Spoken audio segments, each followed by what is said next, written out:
أثقال الحياة، وحسبنا أنك خلقتنا من ضلع أعوج ليستقيم بوجودنا رجال، وحسبنا أنك خلقت في قلوبنا ودا ورحمة لتعيننا على تحمل الأمر. أهلا وسهلا بحضراتكم في برنامجكم برنامج حوار المبدعين. النهارده الحلقة مميزة بوجود ضيفتنا اللي منورانا النهارده. هنتكلم في مواضيع كتيرة هتهم النساء وتهم المرأة خاصة، وبنقول للرجال خليكم معانا واسمعوا احنا هنقول ايه النهارده في برنامج حوار المبدعين. بيشرفنا النهارده وجود الأستاذة المحامية الأستاذة نادية أمين. طبعا سيدة معروفة في اسكندرية ولها باع كثير في القضاء وفي المحاكم وفي ساحات القضاء، وهنعرف منها معلومات كتير جدا النهارده عن المرأة. بس الأول رحب بيها ونقول لها أهلا وسهلا بحضرتك يا فندم، نورتينا. حضرتك يا أستاذة زينب، شرفتينا بيكي. ده أنا اللي اتشرفت بيكي. عايزين نعرف الجمهور بحضرتك وتقولي لنا مين نادية أمين. أنا نادية أمين، المحامية بالنقد والمحاضر المحاضر بكلية الحقوق جامعة اسكندرية، وليا بقى في العمل السياسي والميداني والعمل العام، وعضو نادي لاينز ومستشار قانوني لاينز ميريت، واشتغلت في العمل العام كتير وفي نقابة المحامين. كنت رئيسة لجنة محاميات اسكندرية لمدة 4 أعوام.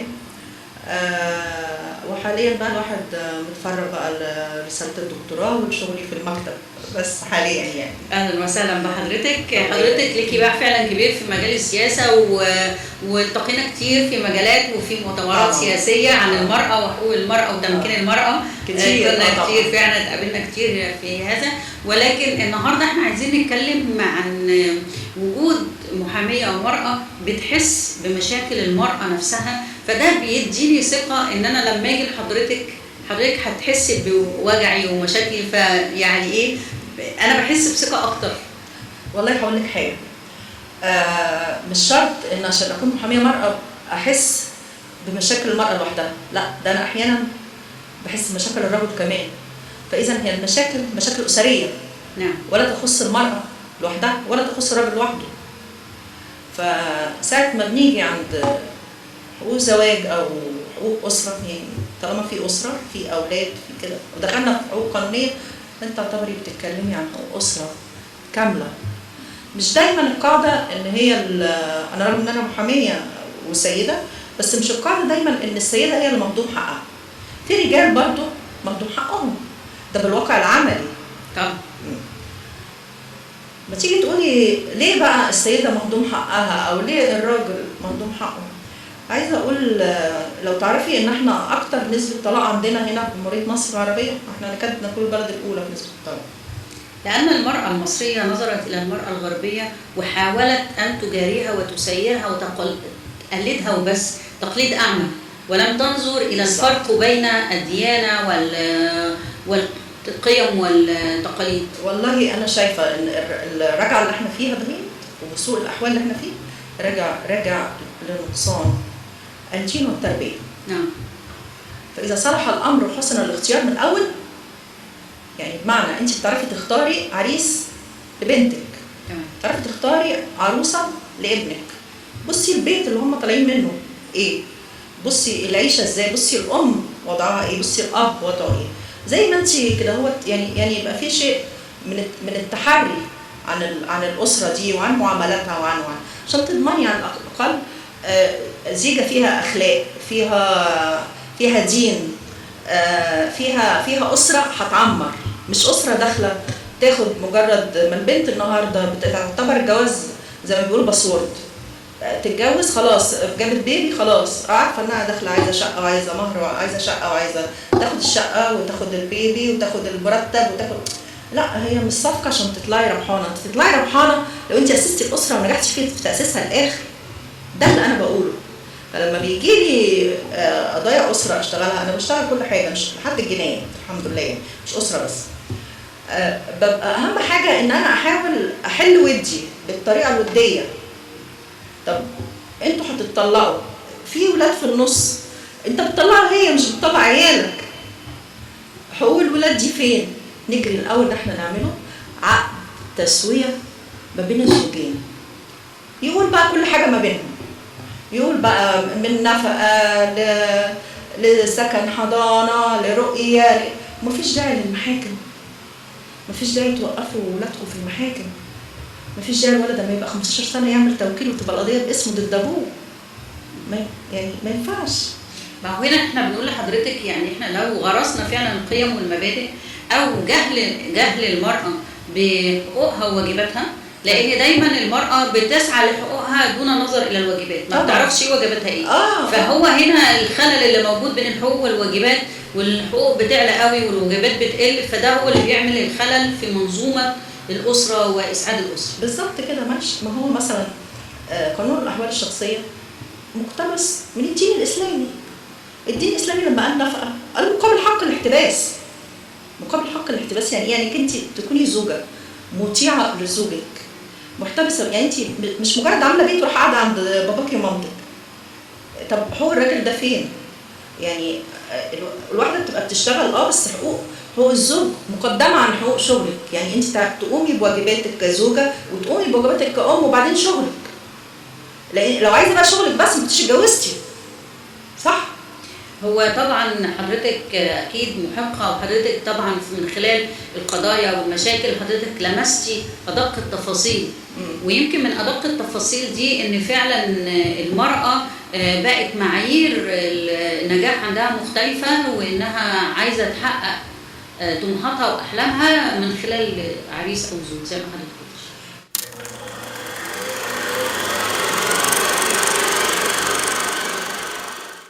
هي فعلا هي مجرد ما هي مثلا بتطلق وهي عايزه اول حاجه تروح تعمل قرار تمكين جري قبل ما هو بيبقوا بيتباروا في سلب الحقوق من بعضهم. ازاي؟ هي عايزه تعمل قرار تمكين على الشقه عشان قبل ما تتطلق تاخد الشقه لوحدها، تعمله الاول مستوى وتخبي القرار عشان بعد كده هو ترفع الطلاق. اما تاخد طلاق تحوله بعد كده هو تعمل قرار تمكين تاني منفرد، يبقى كده حصلت على الشقه. يكون في هو نفس الوقت لو هو بقى الطرف الثاني خبيث يكون هو دور ان هو باع الشقه، عمل توكيل لحد بالشقه، بقى في صراع مالي وكل واحد يقتبس حقوق الغير ازاي، مش حقوق الغير ازاي. لان احنا بنتكلم في الشقه هي مش حق زوجه، ده حق اطفال. على فكره الحق وقتي ده لحد 15 سنه، وانا لو محاميه الزوج هرفع عليك قضيه هطلعك وهتطلعي. مفيش حاجه اسمها ان انت هتستمري. في ناس بيقولوا لا هنطلع الطفل يجي قدام القاضي يقول ان هو عايز مامته وبالتالي تبقى لا، ممكن تستمر حضانتك ليه وبلا اجر. المراه لما تطلق لها اجر على لها اجر حضانه للاطفال، لكن انت هتستمر بعد ال 15 سنه بلا اجر وبلا شقه، مش هتاخدي شقه. يبقى انت فرحتي بايه ان انت اخدتي الشقه منه 10 سنين ولا 7 سنين ولا 6 سنين، انت طالعه. ايه المكسب بقى في ده؟ طيب النهارده انت بتاخدي نفقات وبتروحي تنفذي نفقات. طيب هو النفقات دي المحامي مش بياخد نسب منها وبياخد اتعاب وبياخد مصاريف، وفعلا ده حقه، صح ولا لا؟ طبعا. طيب يبقى انت لما تستمر العلاقه الزوجيه بينك وبين زوجك وتعيشوا في سلام وامان، وهو يكون محترم برضه ويقابله ان هو برضه يعيش بيك بسلام وامان، وتبقى اسره معتدله واسره سليمه، وهيصرف على اولاده وهيصرف على مراته والدنيا تمشي. يبقى المطلوب ايه؟ المطلوب شويه صبر ما بين الزوجين ذاتهم. اما انت تربي ولد وتتجوزيه تقول له حافظ على بيتك وحافظ على مراتك وما ترجعليش تاني، ولما تربي بنت تقول له حافظي على جوزك. احنا كان اهالينا زمان يقولوا ايه؟ اتجوزتي طلعتي من بيت جوزك خلاص هتطلعي على التراب. انا مامتي قالت لي كده ما تفكريش ترجعي تاني. يعني بصي كان لحد فين؟ احنا زي المسايحه في جوازنا، مفيش حاجه اسمها جواز تاني ولا جواز تاني. فاحنا لو نرجع بشويه اصول بشويه تدين اكيد الدنيا هتتظبط. نيجي نقول المراه اللي بيحصل معاها في المحاكم، المراه بيحصل معاها كتير في المحاكم، بيحصل معاها كتير. النهارده عشان انت ترفعي قضيه والزوج لو هو بيعمل اعمال حره اتعمل تحري قال لم يستدل، وكلتي المحكمه في الانابه في ان هي تقول على الدخل كام، هيتحكم لك بكام؟ هيتحكم لك ب 1000 جنيه. طب هو فين العيل النهارده بيصرف ال 1000 جنيه؟ يعني ال 1000 جنيه ما تكفيش مصروف عيل. فانت النهارده لما انت راجل مثلا مليونير وثروتك كبيره ترمي لعيالك ومراتك 2000 جنيه ولا 3000 جنيه في الشهر، دول يعملوا ايه وانت ثروتك كبيره وفي مستوى اجتماعي؟ ليه تاخد الولد تنزله من مدارس امريكان لغات تروح تقدم له في مدرسه الترعه المردومه؟ ليه؟ ليه؟ انت كده بتعمل انهيار نفسي للطفل لابنك. فاصبحوا الولاد هم الضحيه لزواج فاشل، والاب وام فاشلين في الاخر برضه.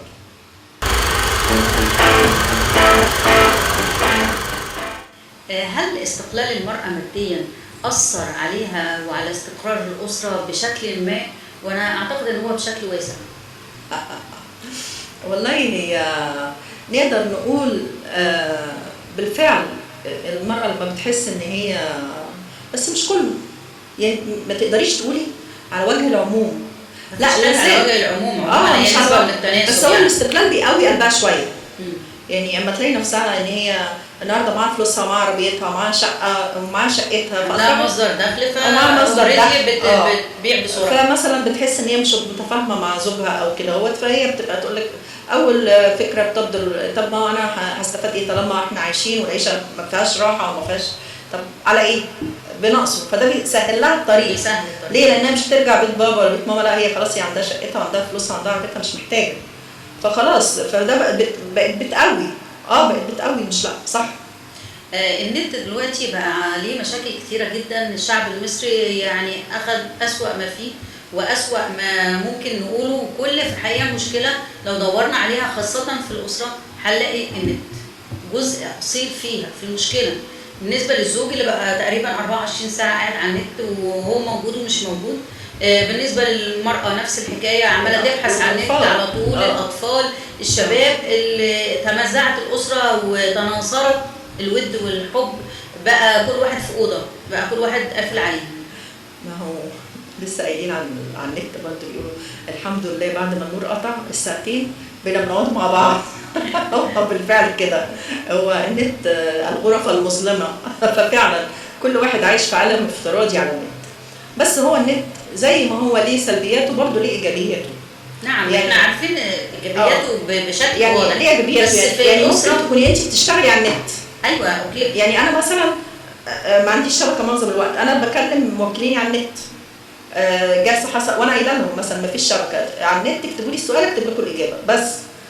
فالنت ممكن تحسني استخدامه ممكن تسيئي استخدامه. بالنسبه للاطفال المفروض انك انت ما تسيبلهمش متاح ال 24 ساعه، المفروض تكوني رقيبه عليهم، لانك انت ما تعرفيش انت ابنك بيتحاول مع مين، ولا ابنك داخل مناقشات مع مين. ابنك ممكن يدخل في جنايه وهو قاعد على النت. احنا بنتكلم في الجانب المظلم، الجانب الصحي المعروف المفيد للنت طبعا لا يمكن الاستغناء عنه. انا بقول لك الجانب المظلم لازم تكون بالنسبه للاطفال تكون فيه عيون مراقبه على الاطفال. اما بالنسبه ايوه بالنسبه للكبار بالفعل هو خرب بيوت كتير. اباحه، بقى في اباحه وفي وقاحه وبقى في حاجات يعني كتير موجوده فعلا على النت. هي افسدت الاسره، فعلا افسدت الاسره فساد كبير. فما عشان كده بقول لك يعني انت الكبير مش هتيجي تربيته، لكن انت في ايدك الصغير النهارده ان انت تربيه وتراقبيه على النت. هل في قضايا عند حضرتك اساسها الاساسي في خراب بيوت النت؟ طبعا. الزوجه مثلا بتكتشف علاقات مع سيدات اخرى، جوزها بعلاقه بسيدات اخرى، وفي زوجه بتكتشف ما هو اكتر من ذلك. علاقات يعني مشينه من الزوج وعلاقات اخرى يعني يهتز لها عرش الرحمن. فبترفض الاستمرار، ترفض الاستمرار. ايوه بترفض الاستمرار. طبعا. الزوجه دي لما تيجي تقول لها طب نمشي بحقك، تقول لا، حفاظا على بيتي واولادي ومش عايزه اولادي يتحطوا في وضع مشين، لا انا هنعمله خلع، حتى مش طلاق للضرب، رغم سهل اثبات اللي هي شافته على النت ده او المحادثات اللي بتحترم بقى العشره، وكما قال الله عز وجل ولا تنسوا الفضل يعني نستر ولا تنسوا نستر ونبعد عشان عندي ولاد. يعني اذا فهي زوجه محترمه. لا ده حكيمه وحكمت عقلها. صح. في واحده ثانيه تقول لك لا نقول ونثبت وكذلك الزوج ممكن برضو بيلاقي حاجات كده هو، ففي زوج يطلق بالمعروف، وفي زوج لا بيعمل مشاكل وبيقدم بلاغات للنيابه، والمواضيع بتوسع طبعا. فالنت هو طبعا ده النت جاب مفاسد كتير. عايزين نرجع بقى للأسرة الجميلة الطيبة اللي ما فيش فيها لا بغض ولا حقد ولا كراهية ولا في خيانة من زوج ولا زوجة ولا يعني. عايزين كده روشتة من حضرتك اللي قلتي وصلتي في المحاكم، فدينا روشتة. أنا أول ما اتكلمت معاكي قلت لك دين وتربية، هي المعادلة دين وتربية. بالدين والتربية ممكن تحافظي على بنتك وتحافظي على ابنك، وتربية صح وتنشئة صح، زي ما أهالينا البساط اللي هم فيهم كتير مش متعلمين أو تعليم بسيط، مجرد معاهم الإعدادية بتاعت زمان بماجستير من دلوقتي، تلاقيهم مثقفين وعندهم العلم وعندهم الدين وعندهم الحياء وعندهم، وتقول لك البنت من صفاتها الأدب والخجل وتحافظي على الصفات ديت، وانت قاعدة قعدتك تكون كذا، وانت الحاجات دي كنا بنسمعها من أهالينا زمان، ان هم ناس صعبة او ناس مستبدة او ناس، لا لما احنا كبرنا عرفنا ان هو كلامهم ده على حق فعلا. ليه بقى؟ بتشوفي في المجتمع المحيط بيكي، بتشوفي اللي من سنك او الاقل منك، بتشوفي تصرفاته، بتشوفي وضعه، بتشوفيه هو بيضحك ازاي، بتشوفيه هو قاعد بيبقى قاعد ازاي، بتشوفيه هو بيسلم على الرجاله بيسلم على الرجاله ازاي. احنا اتعلمنا اصول لقعدتنا، وتعلمنا اصول لسلامنا على الرجاله، وتعلمنا اصول ان انت لما تكلمي حد كبير ما تكونيش حتى ما تكونش بتاخدي مسيكه، اما يبقى قدامك حد كبير ما تحطيش رجل على رجل. السلوكيات الجميله البسيطه دي تلاشت. تلاشت. والعلم كل حاجه من دي هي ليها اصولها الدينيه اللي اهلنا بيقولوا لنا بالفتره دي، ليها اصولها الدينيه. هو الدين مش مبني، الاديان كلها على الاحترام وعلى التسامح وعلى الود، صح؟ سواء الدين الاسلامي او الدين المسيحي. نعم. هو يعني احنا بنقول كان في عندها بنت، اول ما جاء خطيب لبنتها الحقيقه انا صعقت باسئله الام وعجبتني جدا، بس انا ما عنديش، انا كأم ما عنديش جرأة ان انا اقعد مع واحد جاي لبنتي اقول له كده. كانت بتقول له لو ايه رأيك في الزوج اللي يضرب زوجته؟ ايه رأيك في اللي يشتمها؟ ايه رأيك في الزوج اللي يقصر في واجبات بيته؟ ايه رأيك ايه حكمك على فجابت كل عيوب الزوج اللي هي بتكرهها وقالت له ايه رأيك نتصرف معاه ازاي؟ حكمك ايه في الموضوع ده؟ وبقت تدون الكلام ده علشان تقيم هذا الزوج. جدع، برافو عليك، ده ذكاء منها. ذكاء، بس هل الزوج الجاي يتجوز ويلاقي كده محضر معمول له بسين وجيم ده هيطمئن؟ مش شرط ان هي تأيد، ده كفايه ان هي تسمع. وبعدين المواقف بتكشف الشخصيات، مواقف كتير تكشف الشخصيات. ما عشان كده انت مش بتجوزي بنتك في خلال 15 يوم ولا 10 ايام ولا لا، بتجوزي بنتك مثلا بعد سنه. في مواقف بتحصل، اكيد المواقف دي ليها دلائل. اكيد قبل ما تجوزي بنتك بتبعتي حد يسال في البيت عندهم وضعهم ايه، صح؟ بس الخلل والفساد اللي وصلنا فيه وصل لدرجه ان الام رغم انها سالت على رزق قبل ما يجي لكن مش فرحانه، هي عايزه تتيقن وتتاكد وتبصم وتهتم ان هو كويس. انت عارفه ان النهارده في بنات بتقول لك طب احنا بقى بنات وفي شباب برضه، طب اقول للولد مثلا كده يقول لي يا استاذه ناديه اخبار قضايا الطلاق ايه في المحاكم؟